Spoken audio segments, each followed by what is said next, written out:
আসসালামু আলাইকুম। আমি আকলিমা আক্তার স্বর্ণা ঢাকা থেকে বলছি। মারিয়ামস মম ব্লগস চ্যানেলে আপনাদের সবাইকে স্বাগতম। কাছে এবং দূরে যে যেখান থেকে আজকে আমার এই ভিডিওটি দেখছেন, আশা করছি আল্লাহর অশেষ রহমতে আপনারা সবাই অনেক ভালো আছেন। আলহামদুলিল্লাহ, আমরা বেশ ভালো আছি। আজকের ভিডিওটা সন্ধ্যার পর থেকে শুরু করেছি। যাচ্ছি হচ্ছে গিয়ে টেস্ট করতে। আমার আবারও প্রবলেম দেখা দিয়েছে, বুক ব্যথা, যেটা স্বাভাবিকভাবে আমার সবসময়ই হয়, প্রায় সময় হয় আর কি।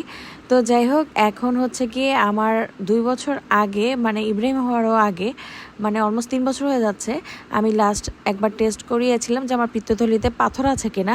ডাক্তার বলেছিল যে আছে, যখন আমি আইসিইউতে ভর্তি ছিলাম তখন বলেছিল। তো তখন শিওর ছিলাম না। তো পরে আর কি ডাক্তার দেখানোর পরে ডাক্তার বললো যে টেস্ট দিয়েছিল, আলট্রাসোনোগ্রাম করা লাগে আর কি, পিত্তথলিতে পাথর আছে কিনা সেটা জানার জন্য আর কি। তো সেই টেস্টটা করানোর পরে ওই আলট্রাসোনোগ্রাম রুম থেকে আমাকে বলে দিয়েছিল যে আপনার কোনো পাথর নাই, এটা আসলে মানে ভুল হয়েছে হয়তো তাদের টেস্টের মধ্যে, বা সামথিং কিছু একটা প্রবলেম ছিল যার কারণে পিত্তথলিতে পাথর ছিল না। তো তারপরে আর এটার ব্যাপারে আমাদের কোনো মাথা ব্যথাই ছিল না। তো হঠাৎ করে এখন আবার সেই ব্যথা উঠেছে।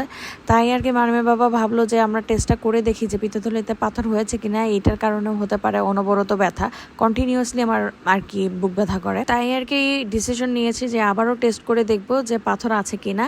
এই কারণে ফার্স্টে গিয়েছিলাম হচ্ছে কি ইবনে সিনা হসপিটালে, সেটা ছিল মারিমের বাবার বাসার খুব কাছেই ছিল। তো ওখানে যাওয়ার পরে দেখলাম যে ওনারা, আমি আসলে প্রেসক্রিপশন হারিয়ে ফেলেছি, যেহেতু 3 বছর আগের কথা। তো আবারও টেস্ট করতে যেতে চাচ্ছি কোনো ডাক্তারের কোনো প্রেসক্রিপশন ছাড়া আর কি। তো তাই ওইটা তো নাই, এর জন্য আর আমি প্রেসক্রিপশন দেখাতেও পারি নাই। তো ওনারা বললো যে প্রেসক্রিপশন ছাড়া ওনারা টেস্ট করবে না। তো যাই হোক, এখন কি বাসায় চলে যাবো কিনা মারিমা বাবা জিজ্ঞাসা করেছে। তো বললো যে তুমি চাইলে আমি অ্যাডভান্সে করাতে পারি, এটা আমার শ্বশুরবাড়ি থেকে খুবই কাছে, মাত্র 30 টাকা রিক্সা ভাড়া লাগে আর কি।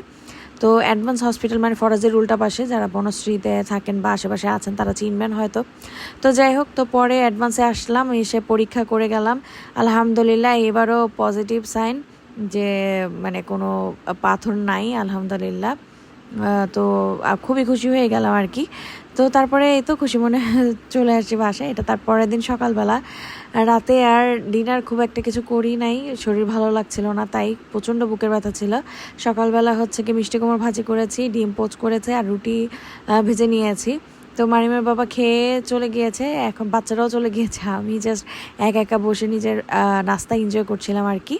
বাট মারিমের বাবা আর বাচ্চারা চলে গেলে না, ঘর পুরো ফাঁকা হয়ে যায়, তখন আমি রিল্যাক্সে বসে হচ্ছে গিয়ে নাস্তা করতে পারি। তো দুপুরে রান্না করতে এসে দেখি যে বৃষ্টি হচ্ছে, অনেক বৃষ্টি, মুষলধারে বৃষ্টি যাকে বলে। বৃষ্টি হয়ে ছাদ পুরো ভিজে আছে। তো এই যে দেখাচ্ছি এখনও বৃষ্টি পড়ছে আর কি। আর আমার টিনের মধ্যে এত ছোটো ছোটো আওয়াজ হচ্ছিল, আমার শুনতে যেমন ভালো লাগছিল, খুব এনজয় করছিলাম। তো বৃষ্টি দেখে না আমার খিচুড়ি খেতে মন চেয়েছে, আর বাসায় সব কিছু আছে। তো তাই ডিসিশন নিলাম যে না, খিচুড়ি রান্না করে ফেলি। তো মারিমের বাবাকে আর কি জানাই নাই যে আমি খিচুড়ি রান্না করতেছি অফ ডেতে, মানে আমি ফ্রাইডে ছাড়া স্পেশাল রান্না বান্না করি না। বাট আজকে যেহেতু বৃষ্টি হচ্ছে আর খুব ইচ্ছা করছিল খাওয়ার জন্য, তাই আর কি ডিসিশন। তো সরিষার তেল দিয়ে ডিসিশন নিয়েছি যে ভুনা খিচুড়ি রান্না করব। তো এখানে হচ্ছে সব গরম মশলা দিয়ে পেঁয়াজ বেরেস্তা করে নিচ্ছি, একটু ভাজা ভাজা করে নিচ্ছি। তারপরে তো আদা বাটা রসুন বাটা দিব, কষিয়ে তারপর রান্না করবো। এখন আমার আসলে আলহামদুলিল্লাহ রান্নার হাত চলে আসছে, খুব তাড়াতাড়ি আমি রান্না করে ফেলতে পারি আলহামদুলিল্লাহ। তো এই যে আমার ভুনা খিচুড়ি রেডি, একেবারে মানে এমনভাবে রান্না করেছি যে একদম লেটকা খিচুড়ির মতো না, একেবারে ভুনা ঝরঝরা খিচুড়ির মতন, একটু মাখো মাখো টাইপের। আর আপু আমাকে আচার দিয়েছিল, মানে আমার ননাস। তো আচারটা এত মজা ছিল, আপনাদেরকে বলে বোঝাতে পারবো না। এই আচার দিয়ে আমার এই খিচুড়িটা খেতে যা মজা লেগেছে। তো আমি তো বাচ্চাদেরকে খাইয়ে আমিও খেয়ে নিয়েছি, খেতে বসেছি। আর তখনই মারিমা বাবা আসছে, জাস্ট এক নলা খাইয়েছিলাম। বেচারা তো বললো কেন আমি খেয়ে আসলাম, তুমি আমাকে কেন আগে বলো নাই, বললে আমি তোমার হাতের খিচুড়িটা খেতাম। এত মজা হয়েছে, তার এতই নাকি ভালো লেগেছে। পরে অবশ্য চেয়েছিলাম যে সকালবেলা হয়তো খিচুড়ি ছিল আর কি, খাবো। বাট মারিমের বাবা বললো যে সে রাতে খেতে চেয়েছিল, তো রাতে একটুখানি খেয়েছে আর কি।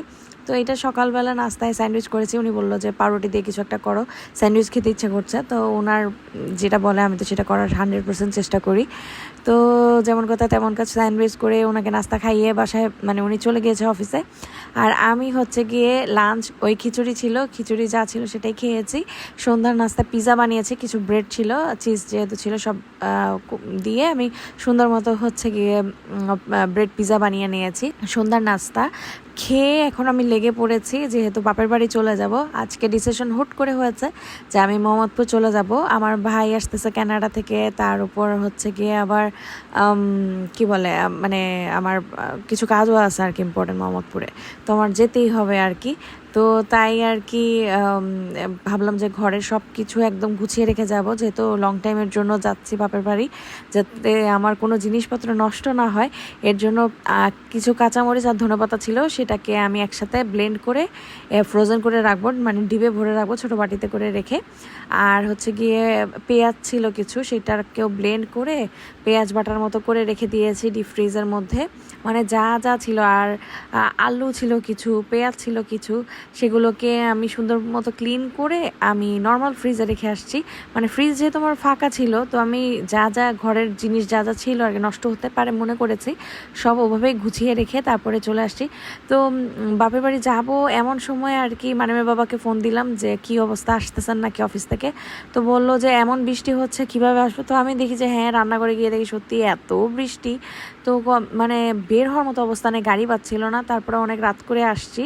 মারিমের বাবা আমাকে মোহাম্মদপুর দিয়েই চলে যায় উনি বাসায়, কারণ উনি সকালবেলা না হলে আবার অফিসে যেতে পারবে না তাড়াতাড়ি।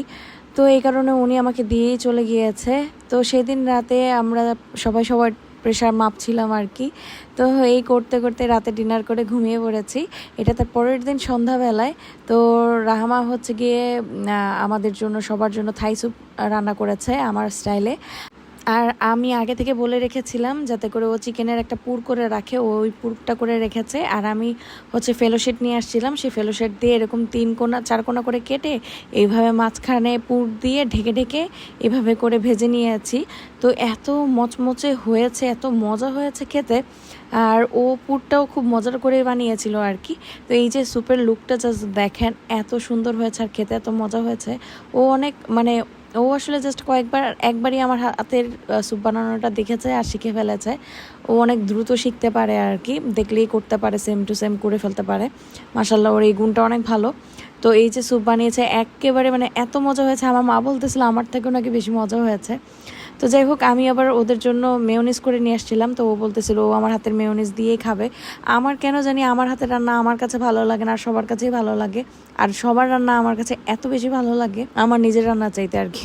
জানি না এটা কেন আমার এই সমস্যাটা হয়, আমি এখনো জানি না। তো যাই হোক, কোনটা হচ্ছে মেয়োনিজ দিয়ে খেয়ে রামা বললো যে আমার মেয়োনিজটা নাকি এত মজা হয়েছে, ওর অনেক ভালো লেগেছে। ওর জন্য স্পেশালি আমার নিয়ে আসা। তো এটা ছিল তার পরের দিন মাদার্স ডেতে। মা আজকে মুন্সিগঞ্জ চলে যাবে, তাই আমি বের হতে পারবো না, এর জন্য আর কিচ্ছু করতে পারি নাই। আমি জাস্ট হচ্ছে গিয়ে ফুড পান্ডাতে অর্ডার করে দিয়েছি চকলেট আর হচ্ছে এই আইসক্রিমটা। আমার মার এই দুইটা জিনিসই খুবই ফেভারিট, চকলেট আর আইসক্রিম। তো এই আইসক্রিমটা আমার মা মানে আমি বিয়ের আগে থেকে দেখি যে অনেক পছন্দ করে খায় আর কি। প্রায় সময় আমি নিয়ে আসতাম আর কি আমার মায়ের জন্য, মানে সারপ্রাইজ দিতে চাইলে বা গিফট হিসাবে। তো এবার এনেছি, তো মা অনেক খুশি হয়েছে। অর্ডার করে দিয়েছে, মা জানতো না আমি অনলাইনে মানে ব্যাংকে পেমেন্ট করে দিয়েছি কার্ড দিয়ে।